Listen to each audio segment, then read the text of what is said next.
千里之行，始于足下. A journey of 1,000 miles begins beneath the feet. We now gather in the Tao to travel the journey together.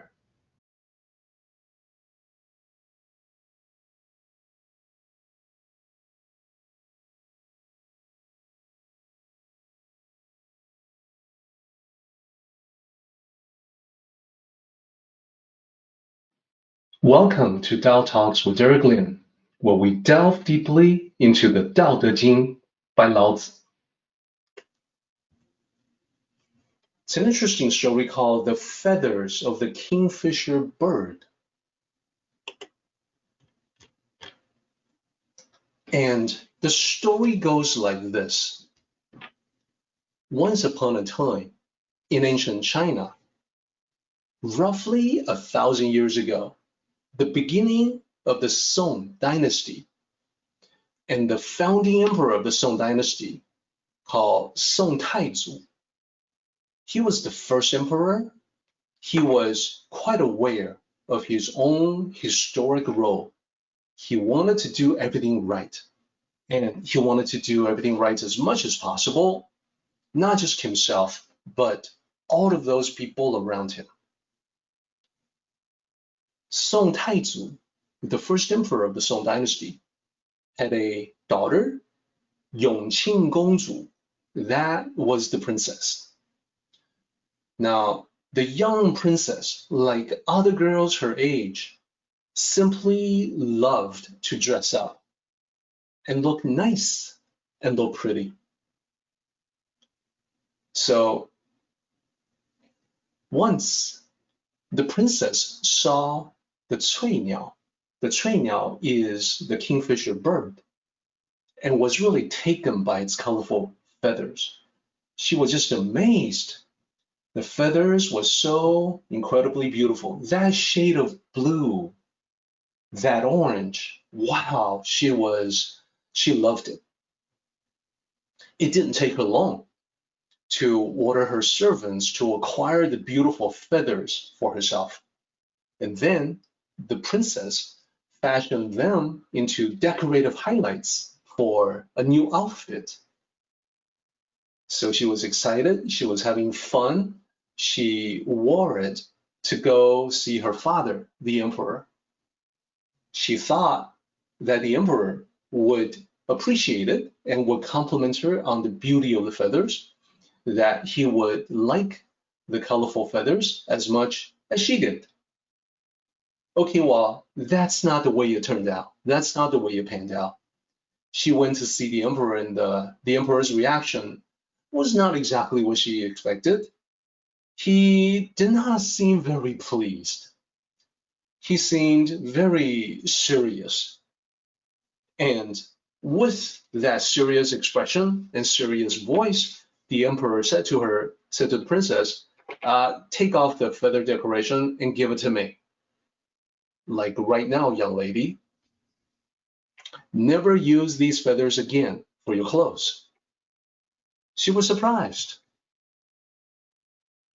She said, Father, why so serious? You know, what's the problem? It's just a few feathers. It's not even worth that much. And the emperor told her, there is a lot more to it than that. Think about it. Think about your station. Think about who you are. Think about your position in the court. Think about what's going to happen when other people see you wearing such colorful feathers. You can guess they will try to do the same thing. They will copy this fashion statement. You may create a trend. You may cause a whole bunch of people to try to do the same thing, first within the court. All the ladies in the court will try to do that. And pretty soon, outside as well, in the imperial capital, this can spread. And when many people want such colorful, beautiful feathers, merchants will compete to sell them. The demand will drive up the price. all the more reasons for the merchants to sell as many as possible. And the hunters, they too will compete to capture these birds. They will be killing many of these beautiful birds in the process. So think about all the repercussions that will flow from the simple decision to wear this today. You must always keep in mind who you are and the effects that your actions will have on other people. The princess was like, wow, she finally understood. She thanked the emperor for these wise words.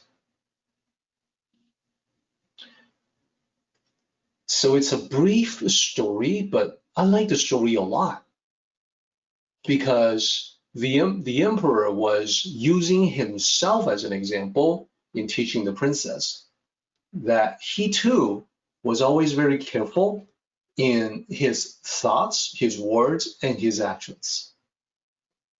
So what have we learned from this story? What can we extract? What might be the Tao lessons that are associated with chapter 43? So first of all, as I said, the emperor pointed out the importance of what we do to the princess. It's not just what we say, not what we tell other people, but our actions, our decisions. Oftentimes, your actions have more of an impact on others than you may realize. And also, think about this. The emperor was not just being the ruler, but he was being the parent. He was being the dad. And dad has a duty to teach daughter the value that he feels are important. And this is what the emperor did. History records that Song Taizu practiced what he preached. He was always mindful of his actions. He was always thinking ahead to the possible repercussions that can arise from a particular decision that he makes.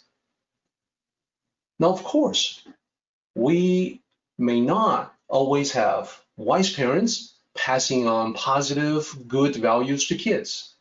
It can go the other way too. This may not be the case with all parents. Sometimes negative lessons get passed down to the next generation. Is that possible? Well, of course it is.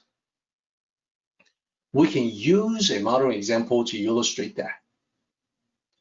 So think about this example where once there was a boy who got in trouble at school. He was sent to the principal's office for detention, and later on, his teacher got in touch with his parents to let them know that he got in trouble, that the boy got in trouble because, well, he was caught stealing pencils from a classmate. Now, when the boy got home, the father was livid. The father was angry. He yelled at the boy, "Why did you do such a dumb thing? You want a pencil? You want a pencil? Well, look at all these pencils that I took from the office. Isn't that enough for you? What is wrong with you?" The irony, of course, is that the father was lacking in self-awareness. In referring to the pencils that he inappropriately lifted from work, he did not realize that he had given a negative example to his child, given the teaching of no words in a negative way. He did not realize how effective the teaching of action was, whether positive or negative.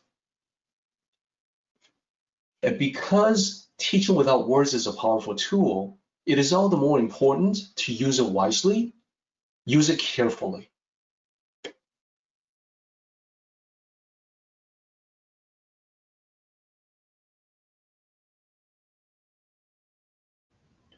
Our meeting has come to an end, but the journey continues on.